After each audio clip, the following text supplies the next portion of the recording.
What if the Earth we knew today is the result of a world that was once completely different?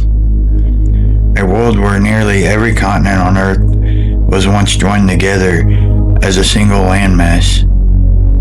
Scientists call it Pangea, but the real question is not just whether it existed. The real question is how the world changed after it did.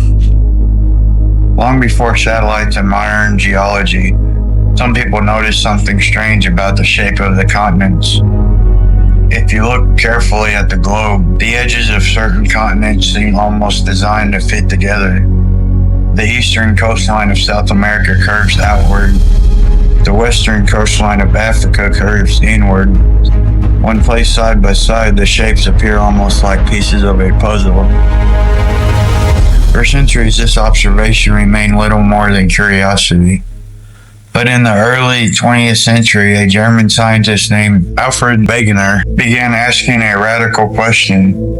What if the continents were not fixed at all? What if they had once been connected? In 1912, Wegener proposed the theory of continental drift. He suggested that Earth's continents had once been part of a single giant landmass that slowly broke apart and drifted across the planet over millions of years. At the time, the idea was considered almost absurd. Many scientists rejected it. They argued that continents could not simply slide across the surface of the Earth. There was no known force capable of moving entire land masses. For decades, Wegener's theory remained controversial, but the evidence continued to grow. One of the strongest clues came from fossils. Identical fossils began appearing on continents separated by vast oceans. A reptile called Mesosaurus was discovered in both South America and Africa. Mesosaurus was a freshwater creature. It could not have crossed the Atlantic Ocean, yet its fossils appeared on both continents. The fossil evidence suggested something extraordinary. The continents that now seem so distant were once part of the same landscape. Geology proved another clue. Certain mountain ranges appear to continue across continents, now separated by oceans. The Appalachian Mountains in North America align closely with mountain ranges in Scotland and Scandinavia. It's as if the mountains were once part of the same chain before the land was pulled apart. When geologists compared rock layers across continents, they discovered patterns that only made sense if continents had once been connected. Pieces of a puzzle were beginning to form a picture. Earth's continents had once joined together. Supposedly around 335 million years ago, most of Earth's land came together in one enormous supercontinent. They called it Pangea. The name comes from the Greek words meaning all Earth. Imagine a single massive landmass stretching from pole to pole.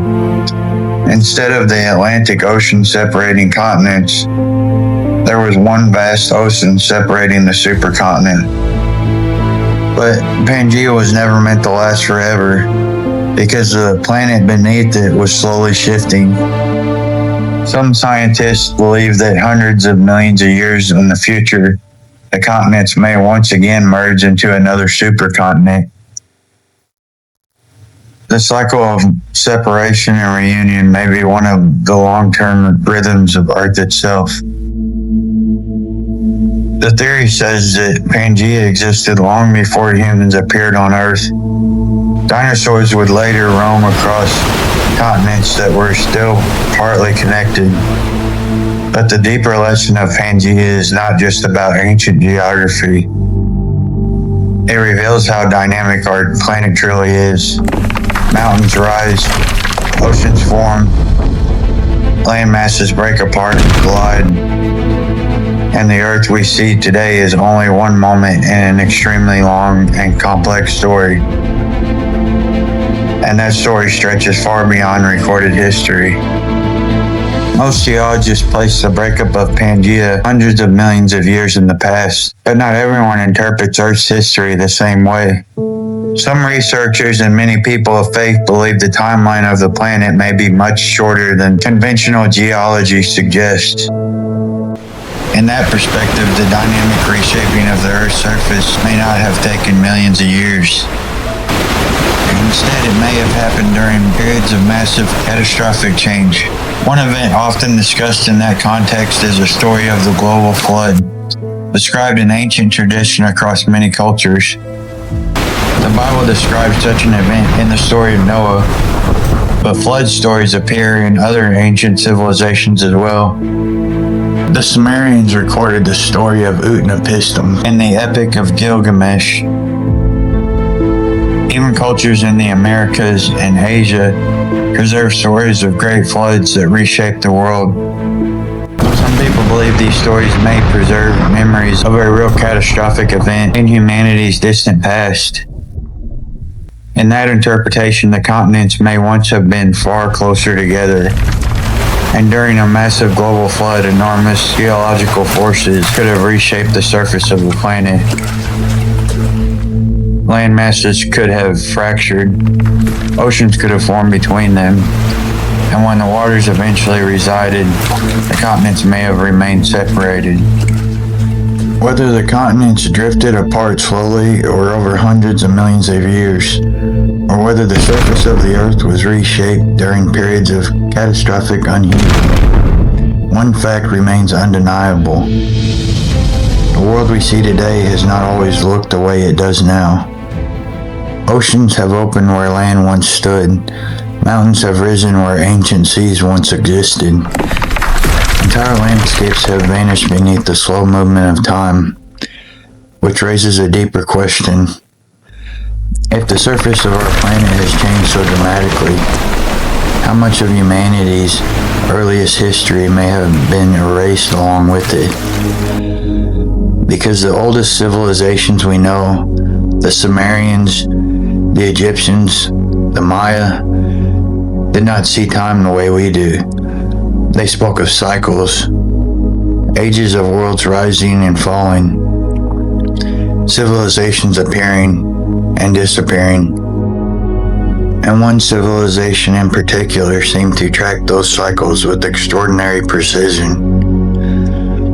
They built cities aligned with the stars, calendars capable of measuring thousands of years, and a culture that seemed to understand something profound about the passage of time itself.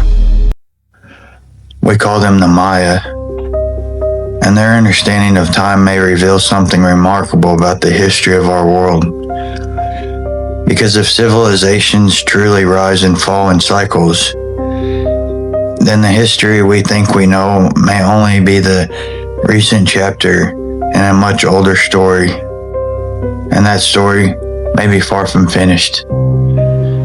Because if civilizations truly rise and fall in cycles, then the history we think we know may only be the most recent chapter in a much older story. A story written across continents that once fit together. Oceans that did not always exist. And ancient cultures that may have remembered more about our world than we realize.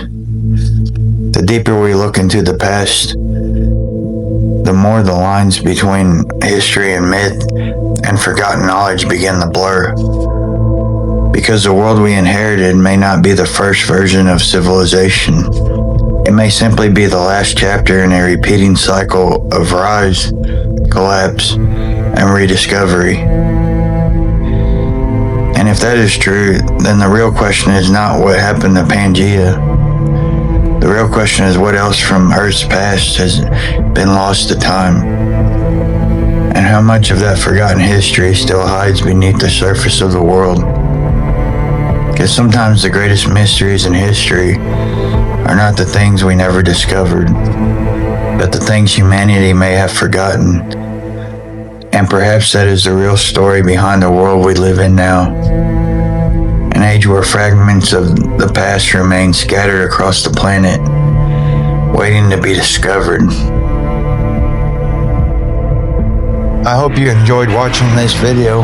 If you liked it, check out the previous videos in the series. We talked about the Bermuda Triangle and the Flight 19 disappearance, and then we went to Atlantis, and Atlantis was really close to where the Bermuda Triangle was.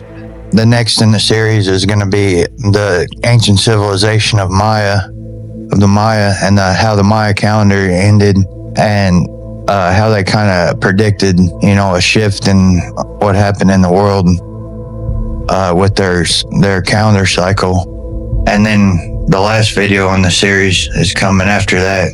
So stay tuned. Hope you enjoy it. What do you think is going on in our world today? Are we in the age of deception? Let us know in the comments.